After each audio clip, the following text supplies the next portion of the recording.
Bonjour à tous. On va parler théâtre et IA. Juste avant, on a fini la conférence sur la créativité et l'IA, la question de la place des artistes. On va continuer à parler de ça aujourd'hui. On va parler de comment, certes, l'IA inquiète les artistes, comment ça va prendre leur travail, mais comment, en ce qui nous concerne, en ce qui concerne la compagnie Atropos que je représente, elle a pu aussi générer du travail pour des comédiens. Je vais vous parler de quand les humains jouent des IA. On va donc parler de la création de la pièce Keake Garuzia. Et puis on va faire un petit détour sur des incompatibilités apparentes entre théâtre et science-fiction. Et puis ensuite quelques rapprochements improbables entre IA et théâtre. Ça va durer à peu près 20 minutes. Il y aura un extrait vidéo de la pièce de 7 minutes. Et puis on pourra échanger un petit peu. En 2019, j'ai fondé une compagnie de théâtre pour créer ma première pièce, Synthèse. Ça parlait d'un clone synthétique dans lequel on peut transférer sa conscience. J'ai donc travaillé avec la comédienne Léa Tuile pour qu'elle représente sur scène un corps robotique. C'était une pièce créée sans budget, en sortie d'école, et c'était un peu bizarre de faire de la science-fiction sur scène. Pas grand monde le faisait. Je me suis rendu compte que j'avais justement envie de faire ça. Ce truc un peu bizarre, ce mélange de deux mondes qui se rencontrent pas souvent. On jouait dans une toute petite salle pendant le Festival d'Avignon, pour ceux qui connaissent et qui l'ont déjà fait, et on galérait à remplir. Vous savez, pendant Avignon, les artistes vont flyer dans la rue et essayer de trouver des spectateurs pour remplir leur salle. Et c'était compliqué parce que le public qui aime le théâtre n'est pas forcément un grand fan de science-fiction, ce dont je me suis rendu compte. De plus, je me disais que c'était une pièce sur le transhumanisme et l'IA, et ça passait pas trop. En 2022, ça semblait loin de nous. Les gens n'avaient pas trop envie d'entendre parler de ça, ils étaient plus là pour se détendre. Donc c'était pas trop le moment. On a cependant eu la bonne idée de contacter des stars du milieu de l'IA pour les inviter à venir voir le spectacle. Laurence de Villers, je ne sais pas si vous connaissez, elle a écrit pas mal d'ouvrages de vulgarisation sur le sujet. Et on l'a invitée, elle a reçu le mail à 19h45 alors qu'on jouait à 20h. Il se trouve qu'elle était à Avignon, elle venait de commander à manger.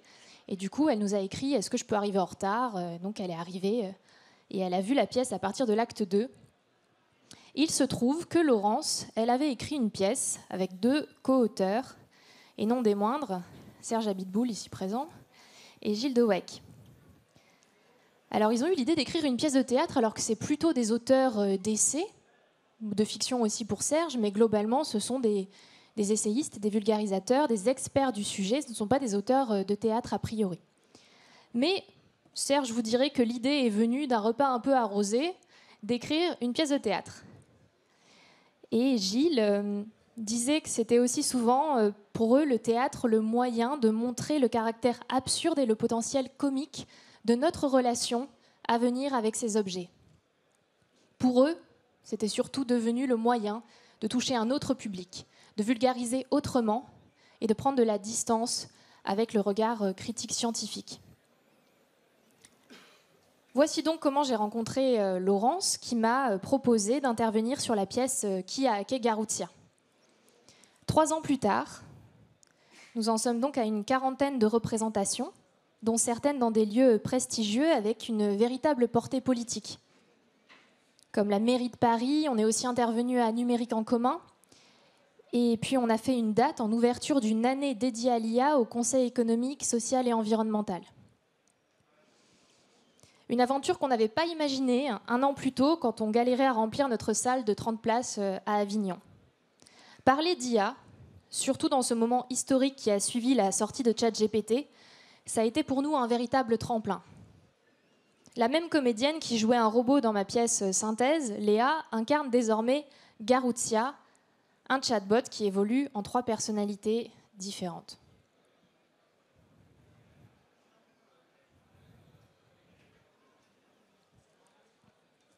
Je vous propose de regarder ensemble le début du spectacle, ça va vous donner une idée de quoi ça parle.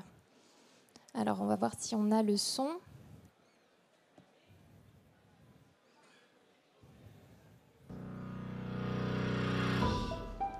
Ça va, vous entendez ? Pour l'instant, c'est noir, c'est normal.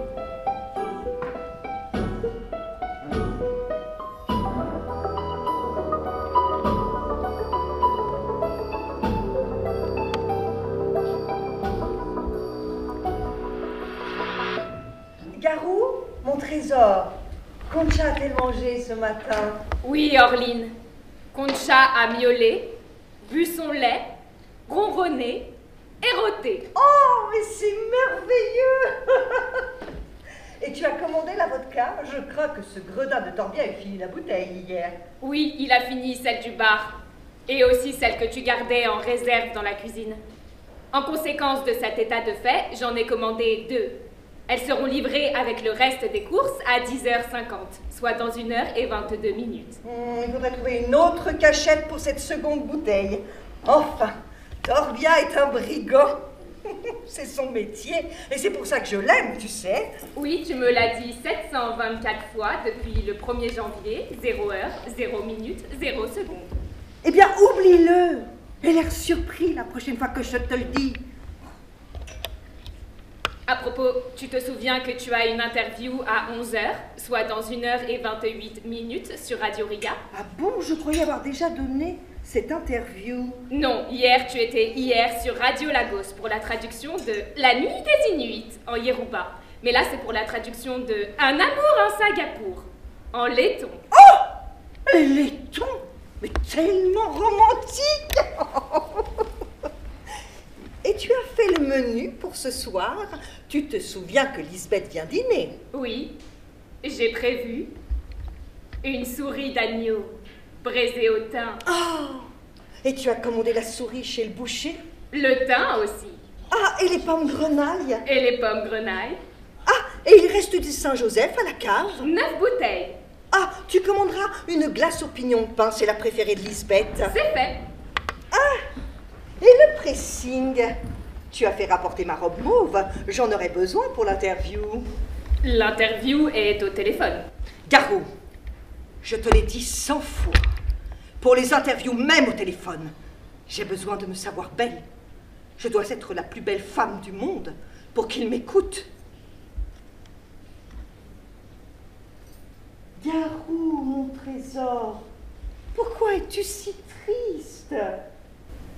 Ce n'est pas simple à dire. Je m'inquiète pour ta santé. J'ai fait réaliser des tests et je suis désolée. Pas de raison d'être désolée, tu n'y es pour rien. Alors? Alzheimer. Probabilité de 90% de devenir un légume dans l'année. Un légume? Dans l'année? Mais qu'est-ce que tu racontes? La vérité. Mais on ne t'a pas appris à prendre des précautions? Comme tu l'as si bien écrit dans Les vérités de l'amour, il faut aimer la vérité aussi passionnément que l'on aime l'amour.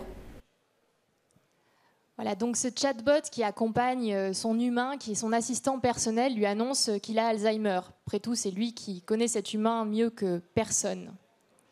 Kiak et Garutia, ça parle donc de mémoire et d'identité. Ça parle de ce qui fait qu'une IA s'humanise aussi, se rapproche de nous, parce que Garutia, ce personnage d'IA, va progressivement, au fur et à mesure de ses expériences avec les humains, s'humaniser, se construire une identité. Cette mémoire qui constitue l'identité de Garutia, c'est sûrement aussi ce qui constitue notre identité d'humain. Les autres en nous, et la mémoire sélective de notre existence, à partir de laquelle on s'invente une identité propre. On va faire un petit détour. Donc ça, voilà, c'est les différentes étapes de vie de Garutia. Sur le théâtre et la science-fiction en général. Je ne sais pas si vous avez déjà vu des pièces de théâtre. C'est moi qui ai fait un... Non, ça va. Je ne sais pas si vous avez déjà vu des pièces de théâtre de science-fiction. C'est assez rare, c'était assez rare jusqu'à il y a quelques années. Et il y a des chercheurs qui ont essayé de réfléchir à pourquoi on n'en fait pas du théâtre de science-fiction. Il y a une explication que je trouve assez sympathique, qui est que le théâtre serait le lieu de la présence et du présent. En fait, le théâtre, c'est imiter des actions humaines. Ça, c'est la définition du théâtre. On pourrait appliquer à peu près la même définition à la robotique et à l'IA, d'ailleurs. C'est assez drôle. Mais cette imitation, c'était la mimésis grecque, qui peut se traduire aussi bien par imitation que par représentation. Et dans l'idée de représentation, l'imitation, elle ajoute quelque chose. Elle place une loupe quelque part. Elle va rendre les choses en présence. Et le théâtre, à un moment, s'est dit, OK, on ne sera pas l'art du réalisme.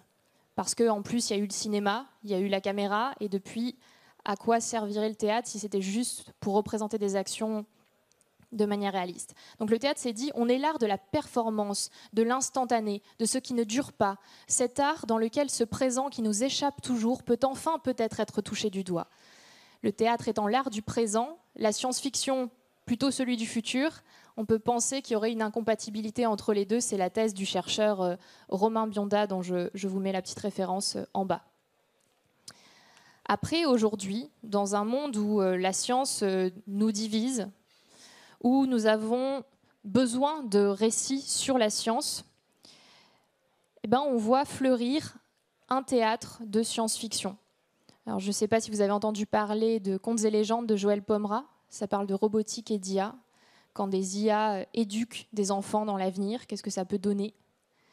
La distance de Thiago Rodriguez, c'est une superbe pièce de science-fiction qui ne parle pas d'IA, qui parle du départ sur Mars d'une génération qui en quitte une autre, donc de la distance générationnelle. Ça vient de sortir, ça a été créé au Festival d'Avignon il n'y a pas longtemps.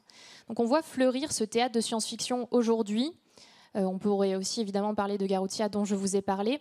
Je pense que c'est parce qu'on est dans une phase où la science nous interroge et ça donne un regain à la science-fiction en général dans l'ensemble des arts. Moi, je vois beaucoup de liens entre théâtre et science-fiction. Je pense que le théâtre, c'est une expérience scientifique, une expérience sur les humains. Vous savez que les expériences scientifiques sur les humains sont a priori interdites, sauf au théâtre. On met des humains dans une boîte, on regarde ce qui se passe, comme une boîte à pétri, des émotions, des problèmes sociaux. Qu'est-ce que ça fait de devoir sacrifier sa fille au Dieu? Ça donne quoi de tomber amoureuse de son beau-fils, de devoir tuer le père de sa promise?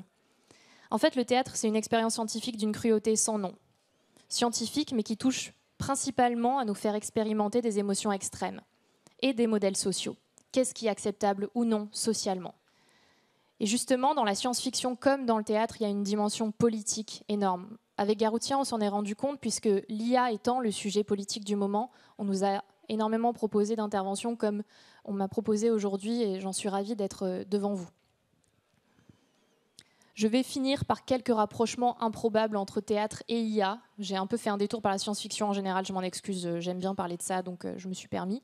On revient à l'IA. Déjà, est-ce que vous savez qui parmi vous sait où a été inventé le concept de robot? Personne ne sait?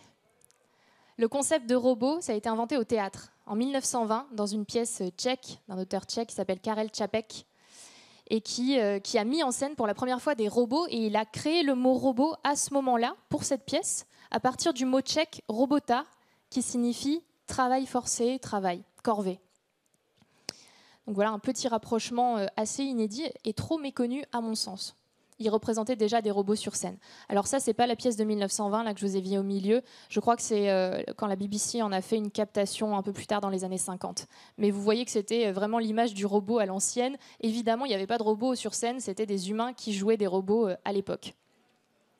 Et puis, il y a toute une discipline qui émerge qui s'appelle l'informatique théâtrale. C'est une discipline assez récente, elle a 30 ans. Avec Serge et Laurence, les auteurs de la pièce, on a eu la chance d'intervenir dans un congrès d'informatique théâtrale, et on a découvert l'existence de cette discipline. L'informatique théâtrale, ça étudie en quoi l'informatique va venir donner des outils au théâtre. Ça peut être vraiment des outils techniques, mais ça peut être aussi des pièces qui créativement décident d'intégrer des outils d'IA ou des outils d'informatique en général dans leur création. Et là, je vous ai mis un exemple qui a été étudié justement par Rémi Ronfard, un des chercheurs phares, sinon le chercheur phare de l'informatique théâtrale en France. Et c'est une pièce qui s'appelle Hello Hiver, qui a été créée à New York en 2010. Et c'est une discussion de deux ordinateurs entre eux. Les ordinateurs jouent la pièce, en fait. Littéralement, ils sont posés sur le plateau et ils discutent entre eux. Et ça reproduit une discussion entre Michel Foucault et Noam Chomsky qui a eu lieu dans les années 70. Et c'est une discussion sur l'humanité assez philosophique entre deux ordinateurs. On a donc un peu raison, en tant qu'artiste, tout de même, de se méfier de l'IA. Parce que l'IA remet en question notre statut d'être créateur, et ça fait quand même quelques décennies qu'on s'est raconté que c'était notre spécificité d'humain. Donc évidemment, ça nous fait peur, ça nous a aussi ouvert des opportunités, ça nous donne des outils. Et je me permettrai de terminer sur une autre chose de la compagnie que vous pouvez voir, à laquelle vous pouvez accéder facilement, puisque c'est sur YouTube en accès libre. Ça s'appelle Manœuvre, et c'est la compagnie que je représente, Atropos, qui a créé une fiction audio sur IA et créativité. N'hésitez pas à aller voir, c'est gratuit, ça dure 1h10 en petits épisodes avec quelques illustrations et des voix de comédiens autour de l'IA et de la créativité. Je crois que je dois m'arrêter bientôt. Je ne sais pas si vous avez des questions, n'hésitez pas.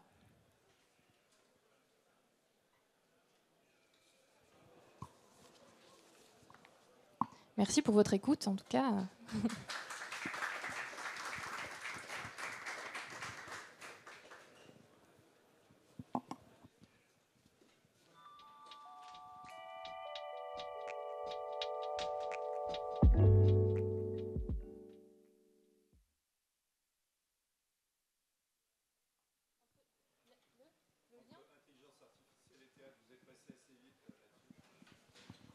Est-ce que vous pouvez revenir sur le lien qu'il peut y avoir entre IA et théâtre ? Vous avez mentionné ça, mais vous êtes allé assez vite quand même. Alors, on s'était rendu compte, quand on était allé à Avignon, on avait découvert l'informatique théâtrale. Il y avait une définition du théâtre qui était imitation des actions humaines. Et on s'est dit, mais en fait, c'est exactement la définition de l'IA.